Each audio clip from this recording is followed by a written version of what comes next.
আসসালামু আলাইকুম। আগের ভিডিওতে আমরা কথা বলেছিলাম কোলেস্টেরল বেড়ে গেলে কি কি লক্ষণ দেখা দিতে পারে সে সম্পর্কে।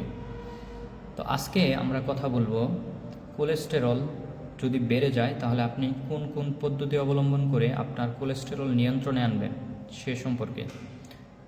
তো আমি রাশেদ, পড়াশোনা করছি এমবিবিএস ফাইনাল ইয়ারে।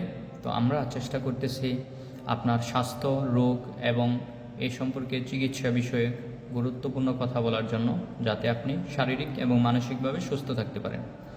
তো কোলেস্টেরল বেড়ে যাওয়া একটা কমন সমস্যা। বর্তমানে দেখা যায় আমাদের দেশের ম্যাক্সিমাম মানুষ যাদের বয়স 40-এর বেশি, অথবা অনেক ক্ষেত্রে দেখা যায় 30-এর পরে থেকেই অথবা আরও কমে এই সমস্যাটা প্রকট আকার ধারণ করেছে। তো আমরা কিছু পদ্ধতি অবলম্বন করলেই মোটামুটি আমাদের কোলেস্টেরল নিয়ন্ত্রণে রাখতে পারি। তো চলুন দেখে নেওয়া যাক কোলেস্টেরল নিয়ন্ত্রণে রাখার জন্য আমরা কি কি করতে পারি। প্রথমত, আমরা কোলেস্টেরল নিয়ন্ত্রণ রাখার জন্য 4টা ধাপ অবলম্বন করব। তো কোলেস্টেরল, কিছু জিনিস আছে যা কোলেস্টেরল অ্যাবজর্পশন বাড়াই দেয়, আবার কিছু জিনিস আছে যা কোলেস্টেরল অ্যাবজর্পশন কমাই দেয়, আবার কিছু খাবার আছে যাদের মধ্যে কোলেস্টেরল প্রাকৃতিকভাবেই বেশি থাকে। তো সে সম্পর্কে আমরা জানব। তো প্রথমত আমরা দেখব কিছু খাবার যাদের মধ্যে কোলেস্টেরল বেশি থাকে। যেহেতু এই খাবারগুলোতে কোলেস্টেরল অনেক বেশি থাকে, তো আমরা এই খাবারগুলো অ্যাভয়েড করার চেষ্টা করব। সবার প্রথম যে খাবারটার নাম আসে সেটা হলো রেড মিট, অর্থাৎ গরু, ছাগল, ভেড়া, এগুলোর মাংস। এই মাংসগুলোতে প্রচুর পরিমাণে ফ্যাট থাকে, যা আপনার শরীরে কোলেস্টেরলের পরিমাণকে বাড়িয়ে দিতে পারে। তো আপনি একটু এই খাবারগুলা খাবেন, কিন্তু পরিমিত পরিমাণ, অনেক বেশি নয়, যতটুকু না খেলে নয়, এবং আপনার নিয়মিত খাবারের মধ্যে অর্থাৎ ডেইলি রুটিনের মধ্যে এগুলো না রাখার চেষ্টা করবেন। দ্বিতীয়ত আমরা যেই খাবারের কথা বলি সেগুলো হলো ট্রান্সফ্যাট। তো ট্রান্সফ্যাট বলতে আমরা বুঝতেছি পেস্ট্রি, বিস্কিট, পিৎজা, বার্গার, তারপরে বিভিন্ন ফ্রাইড খাবার যেগুলো আছে অর্থাৎ চিকেন, তারপরে আরও যে সকল ভাজা পোড়া খাবার আছে সেগুলোতে প্রচুর পরিমাণে ট্রান্সফ্যাট থাকে, যেগুলো আমাদের শরীরে কোলেস্টেরলের পরিমাণকে অনেক বেশি পরিমাণে বাড়িয়ে দিতে পারে।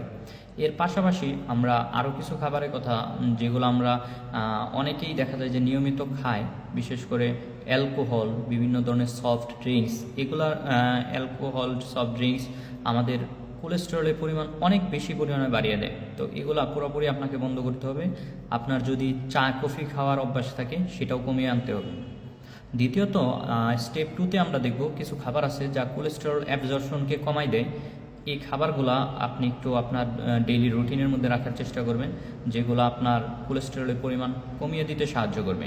তো এরকম খাবারের মধ্যে আমাদের বিভিন্ন ধরনের ওটস, তারপরে বিভিন্ন শাকসবজি, ফলমূল, এগুলা বেশি পরিমাণে খাবেন।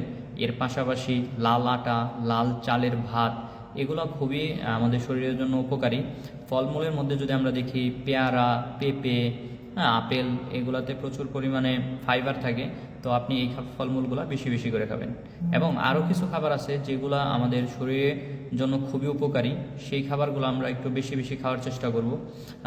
এই খাবারগুলোর মধ্যে যেমন আমরা প্রাণীজ প্রোটিনের পরিবর্তে উদ্ভিজ্জ প্রোটিন নিতে পারি, যেমন মসুর ডাল, এটা আমাদের স্বাস্থ্যের জন্য খুবই উপকারী। এর পাশাপাশি যেহেতু আমরা চা কফি কম খাচ্ছি, তো এর পরিবর্তে আমরা গ্রিন টি খেতে পারি। গ্রিন টি আমাদের জন্য খুবই উপকারী। এবং কিছু ইসবগুলের ভুসি, যেটা আমরা অনেক সময় দেখা যায় যে কনস্টিপেশনে খেয়ে থাকি, তো এই ইসবগুলের ভুসিটা আমাদের জন্য খুবই উপকারী হতে পারে। এবং লাস্টলি আমরা যেই জিনিসটা সবার জন্য উপকারী এবং অনেকগুলো রোগ থেকে আপনাকে মুক্তি দিবে, সেটা হলো নিয়মিত এক্সারসাইজ করা। অর্থাৎ সপ্তাহে কমপক্ষে 150 মিনিট ব্রিস্ক হাঁটাচলা করা, অনেক বেশি পরিমাণে দ্রুত গতিতে হাঁটাচলা করা আমাদের জন্য খুবই দরকারি।